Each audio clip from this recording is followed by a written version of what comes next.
On a souvent tendance à penser que la démocratie, c'est un peu l'aboutissement de l'histoire politique, pas vrai? Mais est-ce que c'est vraiment le cas? Et si ce grand pilier de nos sociétés modernes n'était finalement pas aussi solide qu'on aime à le croire? C'est ce défi, assez audacieux, qu'on va explorer ensemble aujourd'hui.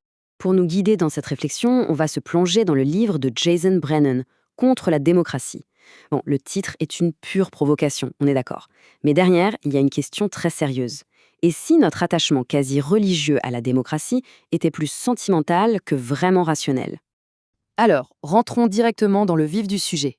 Cette citation de l'économiste Joseph Schumpeter, elle est brutale, hein, mais elle capture parfaitement le cœur de l'argument. Loin de nous élever, est-ce que la politique nous rendrait, plus bêtes? C'est la question que pose Brennan. Pour analyser comment on se comporte en politique, Brennan nous propose une typologie, une sorte de grille de lecture, à la fois simple et très parlante. Il classe les citoyens en 3 grands archétypes.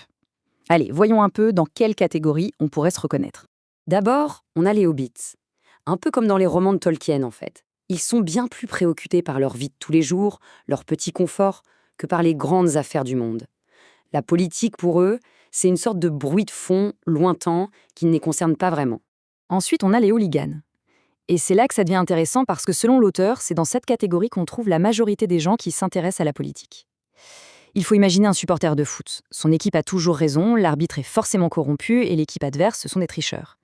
Eh bien, en politique, c'est pareil. Le hooligan ne cherche pas la vérité, il cherche juste à confirmer ce qu'il pense déjà.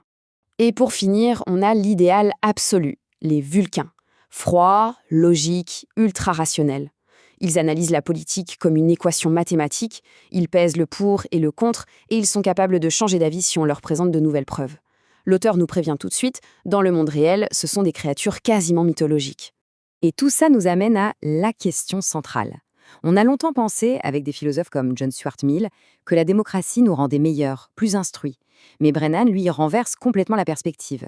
Et si la politique était en fait une machine à transformer les hobbits indifférents, non pas en sages vulcains, mais plutôt en hooligans complètement fanatisés?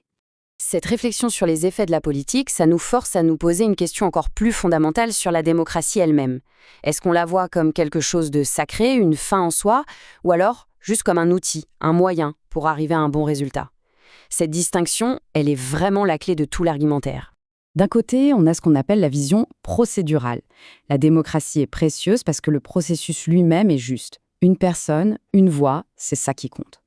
Et de l'autre côté, il y a la vision instrumentale. Un système politique, ce n'est rien de plus qu'un outil. Ce qui compte, ce sont les résultats. Est-ce qu'il produit de la justice, du bien-être? Pour Brennan, la question est vite répondue. Seule la deuxième vision a du sens. En fait, il résume son point de vue avec une image très simple. La démocratie, ce n'est pas une œuvre d'art, ce n'est pas un trésor, c'est un marteau.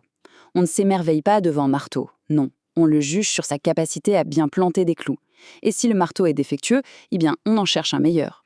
Et c'est là que son raisonnement devient vraiment radical. Parce que si la démocratie n'est qu'un outil, et que cet outil est principalement utilisé par des hobbits qui n'y connaissent rien et des hooligans qui sont de mauvaise foi, alors la question s'impose d'elle-même. Ne serait-il pas temps d'essayer de construire un meilleur marteau? L'alternative qu'il propose, elle a un nom qui peut faire un peu peur. L'épistocratie.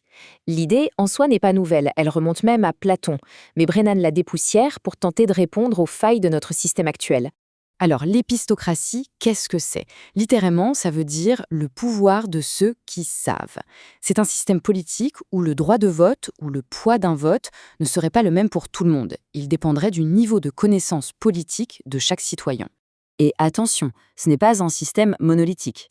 L'épistocratie peut prendre plein de formes différentes. Ça peut être un petit test de connaissance de base pour avoir le droit de voter, ou un système où le vote des citoyens les plus informés compte double, une idée que même John Stuart Mill avait envisagée, ou encore un genre de conseil des sages qui pourrait mettre son veto à des lois jugées complètement absurdes. Mais au-delà de la simple efficacité, l'auteur avance un argument moral. Et il est assez puissant. Pour lui, il ne s'agit pas seulement de prendre de meilleures décisions, non, c'est une question de justice fondamentale. Et là, Brennan fait une distinction très fine, mais elle est cruciale. Il ne dit pas « les plus intelligents doivent gouverner ». Ça, c'est ce qu'il appelle le principe d'autorité. Non, il dit autre chose. Il dit « les personnes manifestement incompétentes ne devraient pas avoir le droit de nous imposer leurs décisions ». C'est le principe d'anti-autorité. Le but n'est pas tant de donner le pouvoir aux experts que d'enlever le pouvoir à l'ignorance. Cette citation le résume parfaitement.